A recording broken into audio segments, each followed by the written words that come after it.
네, 여러분 안녕하세요. 수정쌤입니다. 수능 이후에 의예, 약학, 한의예, 치의예, 수의예 등의 특수한 의학 계열의 논술 준비하는 학생들의 부모님의 전화가 최근에 많이 오는데요.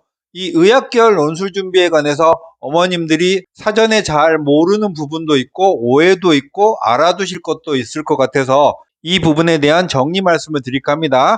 오늘 내용은 각 대학의 의예과 논술이 어떤 단원을 출제하고 이런 부분보다는 형식적인 측면에서 어떻게 준비하면 좋을지에 대해서 말씀을 드릴까 해요. 첫 번째로 의학 계열이 일반 자연 계열과 같은 날 논술 시험을 볼 때 시험지가 같냐 다르냐의 여부에 대한 정리예요. 시험지가 같다면 아무래도 난도가 낮을 가능성이 있고 시험 시간이 다르면 의학 계열에 맞게 시험이 어려워질 가능성이 있어서 이 부분들을 어머님들이 모르시고 많이 문의를 하시기 때문에 정리를 한번 해봤습니다. 1번 유형은요, 일반 자연계열과 문제지 전체가 다르고 난도도 훨씬 높은 경우. 가천대 의예과는 가천대 일반 자연계열은 약수령 논술이고 의예과는 약수령 논술이 아니죠. 수완수투 미적분까지 출제되면서 난도도 일반 자연계열하고 완전 다릅니다. 카톨릭대 의예 약학은 카톨릭대 일반 계열은 이미 수능 전에 시험을 봐버렸고 카톨릭대 의예와 약학은 수능 직후 일요일날 시험 보는데 난도가 은근하게 높고요. 의예가 4문제, 약학이 3문제 내고 그 3문제는 공유하는 그런 시험지입니다. 그리고 경북대 의예, 치의예, 수의예는 일반 경북대 자연계열과 다른 시험지고 난도도 경북대 의치수가 훨씬 더 높습니다. 경희대 의예, 치의예, 한의예는 역시 일반 자연계열과 다른 시험지고 수학과 과학을 출제하는데요. 수학의 난도는 약간 불규칙합니다. 예전에 3년쯤 전에는 의학계열 난도가 의학계열 전체를 통틀어서 가장 높은 수준으로 어렵다가 최근에는 쉬었다 어려웠다를 반복하는데 전체적으로는 일반 자연계열보다 살짝 높지만 의미 있는 정도로 완전히 높지는 않아서 일반 자연계열하고 비슷하면서 조금 높다라고 생각하면 좋겠고, 고려대 세종 캠퍼스 약학은 일반 고려대 세종의 자연계열하고는 시험 범위도 다르고 난도도 훨씬 더 높습니다. 부산대 의예 약학 한의에도 일반 부산대 자연계열과 시험지가 다르고 난도 역시 훨씬 더 높고요.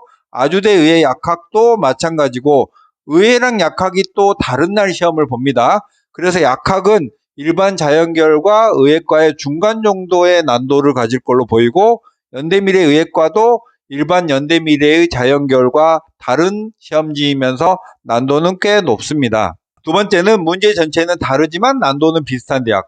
이화여대 약학은 작년까지는 일반 자연계열과 같은 시간에 같은 시험지로 봤다가 올해는 시험 시간을 분리했습니다. 그래서 올해 모의논술에서는 약간 더 난도를 높이는 정도로 모의논술을 출제했고 위에 있는 문제 전체가 다르고 난도가 훨씬 높음과 문제 전체는 다르지만 난도가 비슷하다의 중간 정도쯤으로 난도가 형성될 걸로 보이고요. 이화여대 약학을 준비하는데 이화여대 약학반이 있는 그런 논술학원을 가실 게 아니라면 차라리 중앙대 일반 자연계열의 논술 공부를 하는 게 훨씬 더 예상하는 측면에선 좋다고 생각하고, 이화여대 약학 같은 경우에는 전범위인데도 이화여대 자연계열이 수학 1, 2 미적분 위주로 출제를 했잖아요. 제 생각에는 이화여대 약학의 시험 시간을 별도로 분리한 이유는 기하를 한 문제 정도 출제하지 않을까 하는 그런 예상을 조심스럽게 해봅니다. 세 번째는 일반 자연계열의 일부 모집단이랑 같이 시험을 보면서 일반 자연계열의 전체와 난도가 비슷한 경우, 성균관대 의예 약학은 일반 자연계열보다 난도가 높지 않아요. 똑같습니다. 중앙대 의예 약학은 일반 자연계열의 난도랑 비슷한데 문제 4번 정도만 기하를 낸다면 조금 더 어려운 수준으로 출제를 하고 있고요. 4번 유형은 대문항 1개는 같고 대문항 2개는 난도가 높은 인하대 의예과는 일반 자연계열과 한 문제 정도는 같아요. 그리고 나머지 2문제는 인하대 의예과의 네임밸류에 맞게 문제가 어렵고 마지막 문제 3번은 정말 지내리기 어려운 정도의 수준을 가지고 있고요.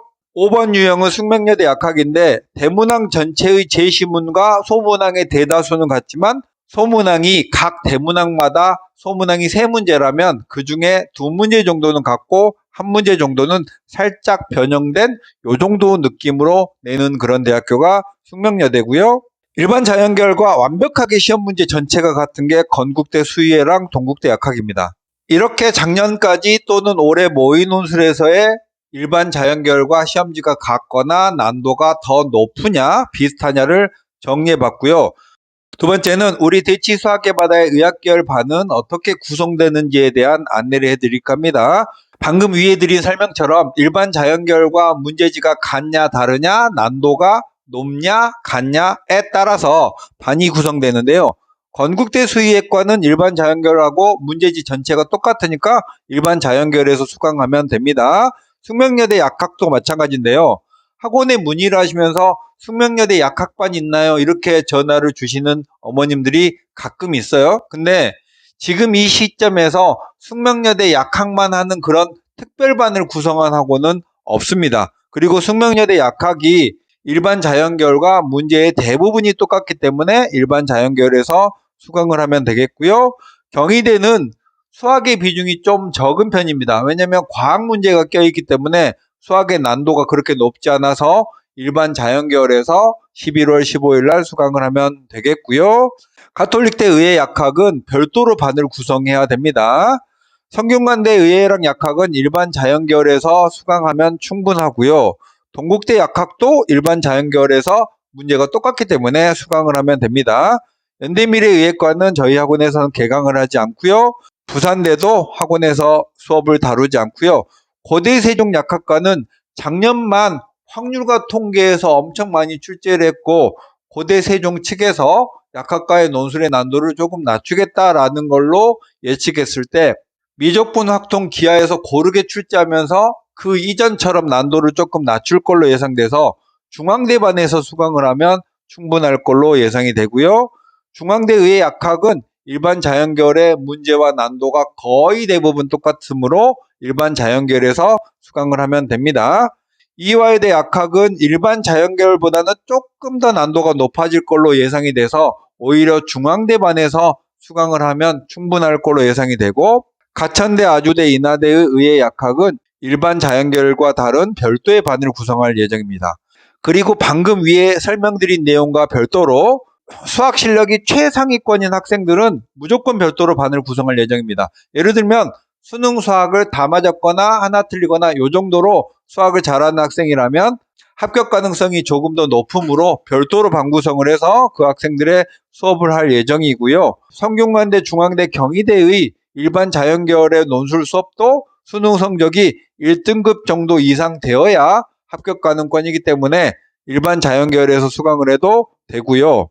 다음 의학계열의 수능 최저는 3합4가 보통의 의예과의 수능 최저의 표준인데 이 수능 최저의 충족률이 15% 정도밖에 되지 않습니다. 물론 대학의 네임밸류가 높아지면 조금 더 최저 충족률이 높아질 수 있고요. 보통 저희 대치 수학의 바다의 의학계열 논술 수강 신청을 한 학생이 30명이라면 한 3, 4명 정도만 실제로 수능 최저를 충족해서 어느 대학의 의학계열의 논술반을 별도로 구성할 경우에는 수능 최저 충족자가 2명 이하이면 개강을 하지 않습니다. 마지막으로 여러분들이 많이 하시는 질문에 대해서 말씀드리면 이화여대 약대반 있나요? 전화 상담하실 때 특정 대학 특정반이 있는지를 많이 물어보십니다. 숙명여대 약학도 마찬가지인데요. 일반 자연계열과 논술 범위 유형 난도가 모두 비슷한 경우에는 일반반에서 수강을 하는 게 맞아요. 우리 학부모님들이 의학계열이니까 뭔가 일반 자연계열하고 다른 반에서 공부해야 될 것처럼 생각하시는데 같은 시험지, 같은 난도 이렇다면 당연히 일반 자연계열에서 수강을 하시는 게 좋고요. 또 많이 묻는 물음 중에 1대1 수업이 가능한가요? 수능 전에 논술 준비를 전혀 안 했는데 의학계열에 지원을 했어요. 그러니까 우리 아이에게 특별한 수업이 필요합니다. 이렇게 문의를 하시는 분들이 종종 있는데 개별적으로 1대1 수업을 하는 게 좋은지는 저는 의문입니다.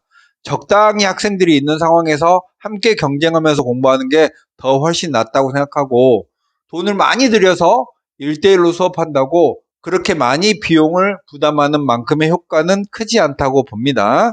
그 다음에 이 부분 중요한데 왜 다른 대학의 기출문제를 풀어요? 수업하면서 다른 대학의 문제를 풀면 왜 그 대학의 문제를 푸느냐고 우리 학생들 중에 일부가 그런 물음을 많이 던지는데 어떤 대학의 출제 경향은 과거 여러 해의 기출문제로부터 얻어지는 일종의 방향성이에요. 근데 그 대학의 수년간의 기출문제를 보면 그 전해랑 올해 문제가 무조건 다릅니다. 무조건 단원이 다르고 과목별 비중도 다 달라지기 때문에 그 대학의 기출문제만 푸는 것은 뒤를 쫓는 공부이고, 그렇다면 어떻게 해야 합격 가능성이 높아지냐면 그 대학의 기출문제를 푸는 건 공부의 시작이고요. 그 대학보다 인지도가 높은 경쟁대학이나 상위대학의 문제들을 풀어보는 게 경험적으로 아이디어를 얻는 게 더 좋습니다. 실제로 몇 년간의 기출문제를 가지고 제가 분석해보면 올해 여기서 냈던 문제는 몇 년 후에 다른 대학에서 내고, 다른 대학에서 냈던 문제는 몇 년 후에 또 다른 대학에서 출제를 하기 때문에 그 대학의 기출문제만 오로지 푼다? 이건요, 논술 문제를 예상하는데 한계가 많습니다. 그러니까 이화여대 약대 논술 준비를 하는 학생이 중앙대 의예과 논술 문제를 푸는 것은 당연한 것이고, 그렇게 여러 대학의 문제를 풀어봐야지 이화여대 약대 논술 준비에도 도움이 된다는 거고, 이화여대 과거의 기출문제만 몇 년 풀어보고 공부 다 했다, 이건 합격하기 위한 방향하고 많이 다릅니다. 그러니까 두루 많이 풀어봐야 된다라는 결론이에요. 마지막으로 최근에 의예 약학의 모집 단위별 인원이 늘어나면서 의예과에 대한 관심도 더 늘어나고, 수학 2등급인 학생도 약학 같은데 지원을 많이 했습니다. 수학 2등급인데 의예나 약학에 논술 합격이 가능할까요? 이렇게 물어본다면 저는 안정적으로 2등급이 나온 학생, 이런 학생이라면 의학계열의 논술은 합격이 불가능하다고 생각합니다.